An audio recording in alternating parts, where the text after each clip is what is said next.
এই পর্যন্ত গরমের মধ্যে যারা আমার মুসলমানকে যারা সাহায্য করবে, সহযোগিতা করবে, পানি দিয়ে, সালাইন দিয়ে, শরবত দিয়ে, বিভিন্ন উপকরণ দিয়ে যারা এই প্রচন্ড গরমের মধ্যে আপনার রিক্সা চালককে, ভ্যান চালককে, দিন মজুরকে যারা সাহায্য করবে, উপকার করবে, এরা তো জান্নাতে যাবে। ঠিক কিনা বলেন?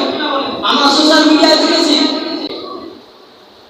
ভ্যান চালককে, রিক্সা চালককে, পথচারীদেরকে শরবত, আপনার প্রচুর সালাইন, পানীয় তারা সরবরাহ করতেছে। সুবহানাল্লাহ বলবেন না? সময় তো ভাইরা, আমার ভাই বলছে গতকালকে আমাদের এই পাশে উদ্ঘাটনের পাশেও এমন কর্মসূচি সংগঠিত হয়েছে। সুবহানাল্লাহ বলেন। আমার কথা, আমি কোনো হিংসা, দল, মত নির্বিশেষে কথা বলতে চাই না। আমার রাসূলের সুন্নাত যে ব্যক্তি করবে, সে মুসি হোক, মেতর হোক, কাওড়া হোক, আর যে হোক, সে আমার মাথার তাজ। আল্লাহু আকবার। সময় তো ভাইরা, আরেকটি দল দেখলাম বাংলাদেশ আহলুস সুন্নাহ ওয়াল জামাত ইসলামিক ফ্রন্ট বলে একটি ইসলামিক সংগঠন রয়েছে।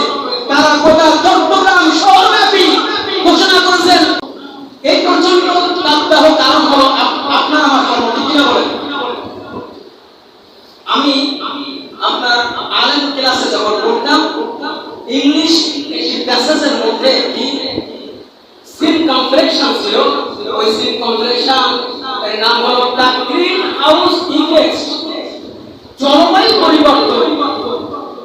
এই জলবায়ু পরিবর্তন বিষয়ে গবেষণা করতে গিয়ে বিজ্ঞান গবেষণা করেছে যে এই ভূমণ্ডলে, এই পৃথিবীতে আপনি আমি যে আগুনগুলো প্রজ্বলন করি, গভীর মনোযোগ দিয়ে শুনবেন, জ্ঞানের কথা বলবো। এই আগুন প্রজ্বলন করার যে তাপ, এই তাপ গুলো আপনার বায়ুমণ্ডলের বাইরে যায়। আমার কথা কি বুঝতে পারছেন? আমরা যে তাপগুলো আপনার জ্বালাই, কাটার হোক, আপনার যে আগুন প্রজ্বলন করি, এর তাপগুলো আপনার বায়ুমণ্ডলের উপরে যায় না, যার কারণে বায়ুমণ্ডল আস্তে আস্তে দিন দিন উত্তপ্ত হয়ে আপনার